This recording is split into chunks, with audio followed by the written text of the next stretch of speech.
कृष्णाय वासुदेवाय हरये परमात्मने प्रणतक्लेशनाशाय गोविन्दाय नमो नमः। हरे कृष्ण कृष्ण कृष्ण हरे हरे, हरे राम राम राम हरे हरे। बोलो श्री राधा श्याम सुंदर लाल की जय। आज के आमी आबार पुनराय एकादशी माहात्म्य निये আপনাদের সামনে উপস্থিত আছি। আমরা বিগত একাদশী ব্রত শ্রবণ করলাম। আষাঢ় মাসের কৃষ্ণপক্ষের একাদশী, এটা ছিল যোগিনী একাদশী। তা আমরা যোগিনী একাদশী ব্রত শ্রবণ করেছি। এবার আমরা আষাঢ় মাসের শুক্লপক্ষের একাদশীর ব্রত কথা শ্রবণ করব।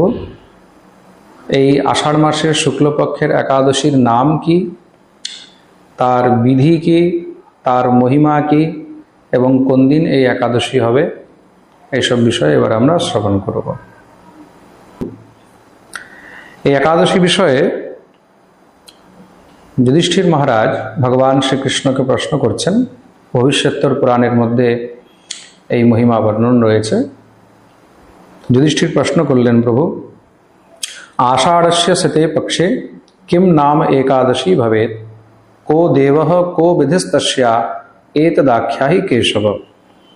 हे मधुसूदन, हे केशव, आषाढ़ मासेर शुक्लपक्षेर এই একাদশীর নাম কি, তার মহিমা কি,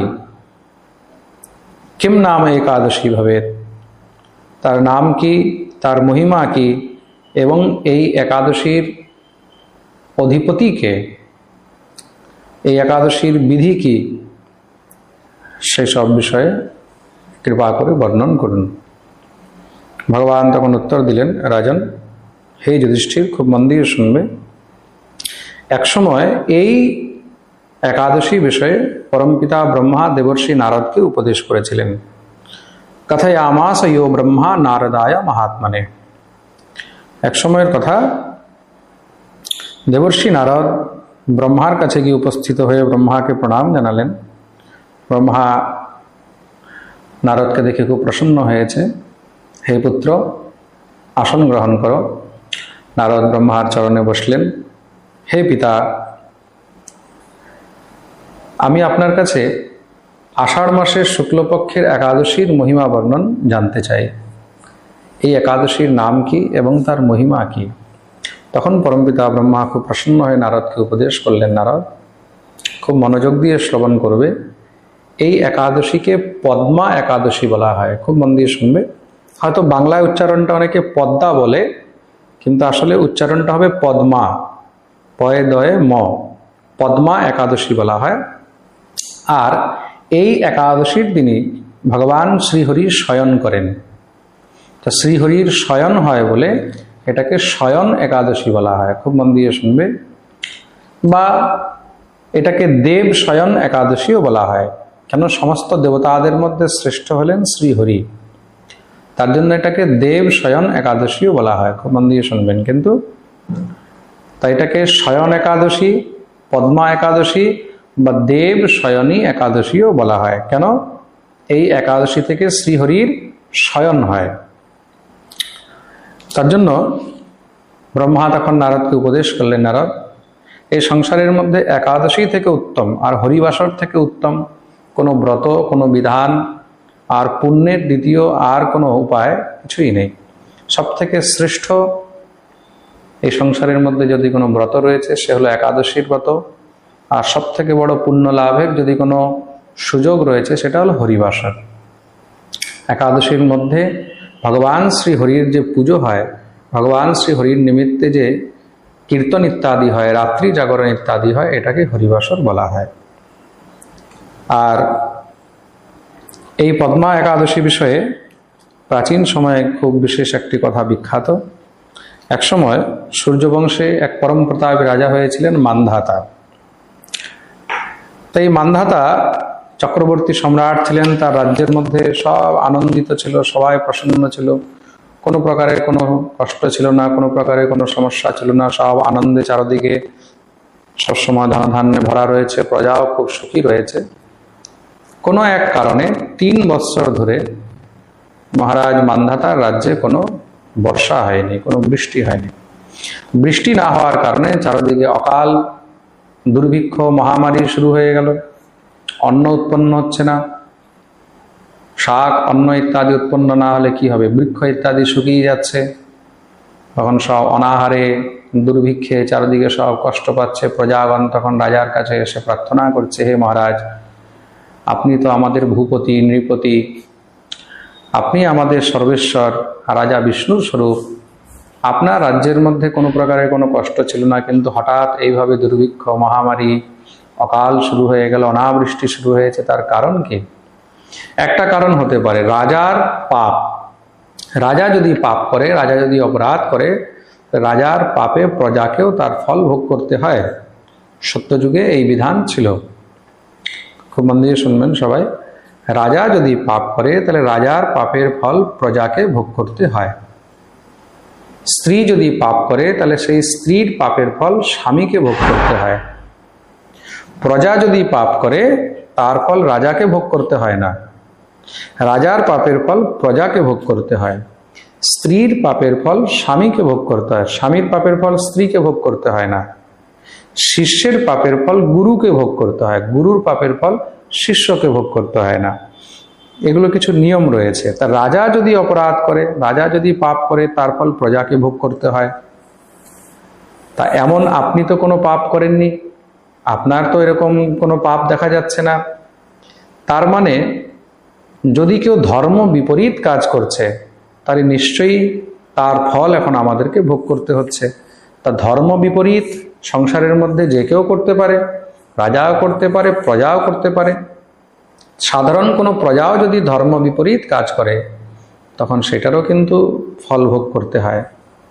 তাহলে এমন কি হচ্ছে রাজাও বুঝে উঠতে পারলেন না। তাহলে এখন কি করা যায়?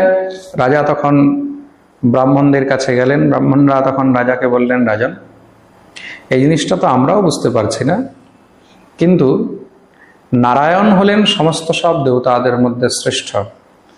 নারায়ণ কেন বলা হয়? নার শব্দের অর্থ হলো জল, বা অয়ন শব্দের অর্থ হলো গৃহ, ভবন, বা অনেক জায়গায় শয়নও বলা হয়।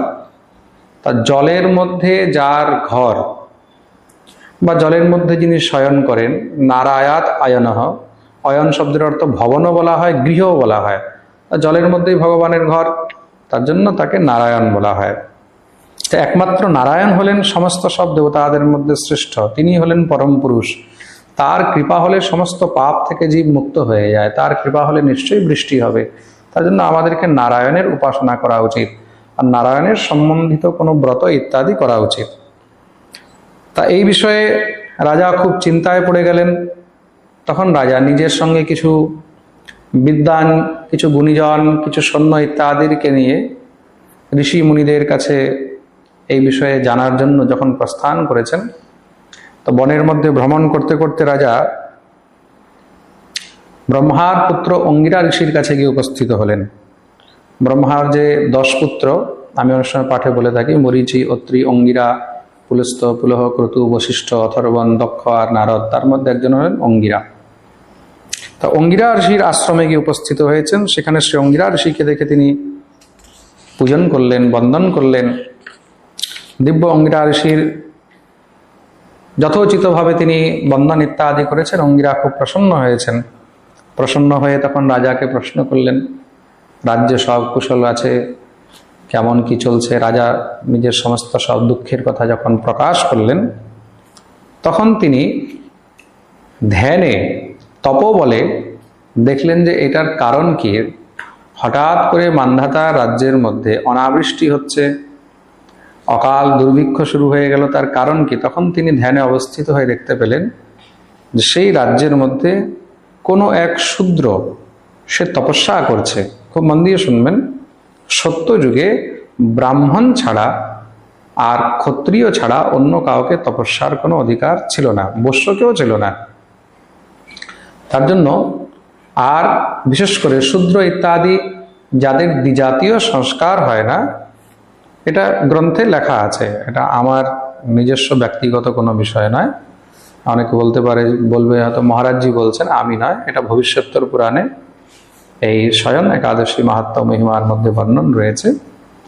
তা পূর্ব সময়ে শূদ্রদা কেন তপস্যা করতো না? কেন কি তাদের দ্বিজাতীয় সংস্কার ইত্যাদি হয় না, উপনয়ন সংস্কার ইত্যাদি হয় না, তার জন্য সেই কারণে তপস্যা ইত্যাদি এগুলো সব মানা ছিল।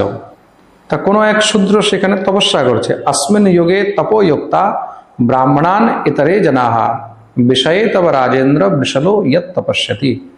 আর একমাত্র সেই কারণেই দেবতাগণ সব রুষ্ট হয়ে আছেন। কেন? সে বিধি বিধান না মেনে বিধির বিরুদ্ধে তপস্যা করছে। প্রত্যেক তপস্যা, পুজো পাঠ এগুলো একটা বিধি হয়।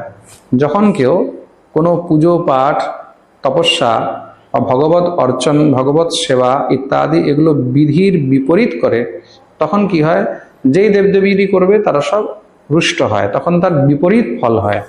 তার জন্য সবাইকেই কোনো যখন পূজা পাঠ করা হয়, অনুষ্ঠান করা হয়, দেবতাদের সেবা করা হয়, এগুলো বিধি মেনেই তখন করা উচিত, অন্যথা তার উল্টো ফল প্রাপ্ত হয়।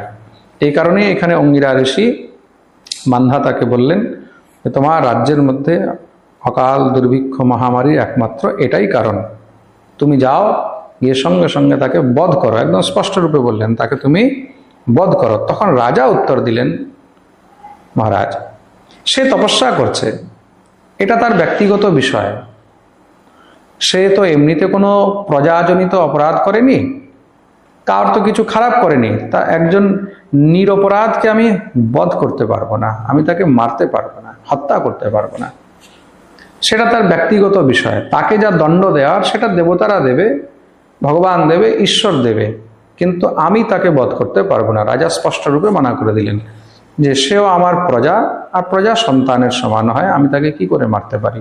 তার ইচ্ছা হচ্ছে তপস্যা করার, সেই তপস্যা থেকে যদি দেবতারা রুষ্ট হয়, দেবতারা তাকে নিশ্চয়ই দণ্ড দেবেন, আমাকে অন্য কোনো বিধান বলুন। তখন গিয়ে অঙ্গিরা ঋষি রাজাকে বললেন, খুব প্রসন্ন হয়েছেন রাজার এই কথা শ্রবণ করে, যে বাহ, রাজার মধ্যে যে এতটা দয়া রয়েছে, দয়াদ্র চিত্ত রাজা, এই দেখে অঙ্গিরা আরো প্রসন্ন হলেন। অঙ্গিরা বললেন, তার জন্য তোমার কাছে খুব সুন্দর একটি বিধি আছে, তোমাকে সেই বিধি পালন করতে হবে। কি বলে? আষাঢ় মাসের শুক্লপক্ষের একাদশী ব্রত করতে হবে। আর শুধু তুমি নয়, সমস্ত প্রজাকে নিয়ে এই একাদশী ব্রত করতে হবে। এই একাদশীকে পদ্মা একাদশী বলা হয়।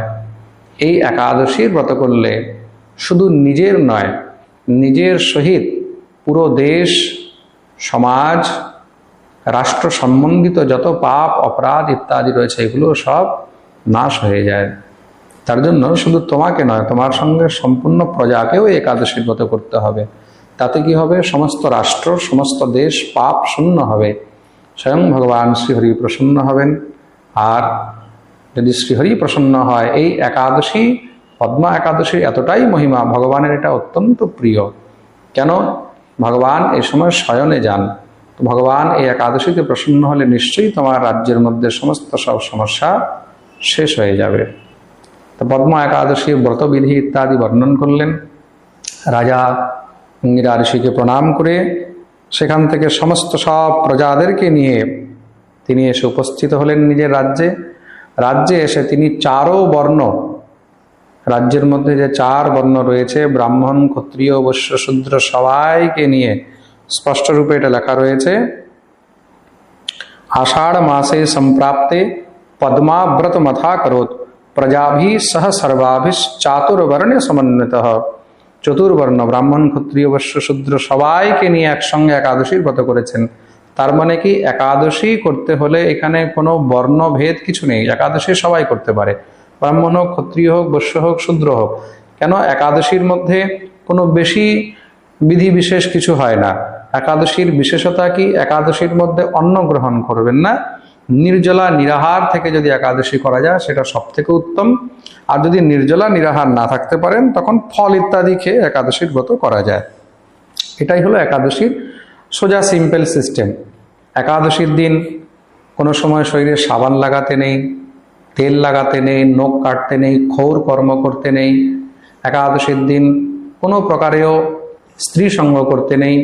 একাদশীর দিন এই জিনিসগুলো যদি জীব মেনে চলে, একাদশীর দিন সম্পূর্ণ মনোযোগ দিয়ে ভগবত সেবা করবেন, যত পারবেন তত হরিকথা নিজে শোনাবেন বা কেউ শোনালে সেখানে গিয়ে শ্রবণ করবেন বা নিজে অধ্যয়ন করবেন, স্বাধ্যায় করবেন, কীর্তন করবেন, রাত্রি জাগরণ করবেন। এটাই হলো একাদশীর মূল নিয়ম। এর থেকে বেশি একাদশীর মধ্যে আর কোনো নিয়ম নেই। তার জন্য এটা যে কেউ করতে পারে, কোনো পয়সা খরচ নেই, কোনো টাকা খরচ নেই।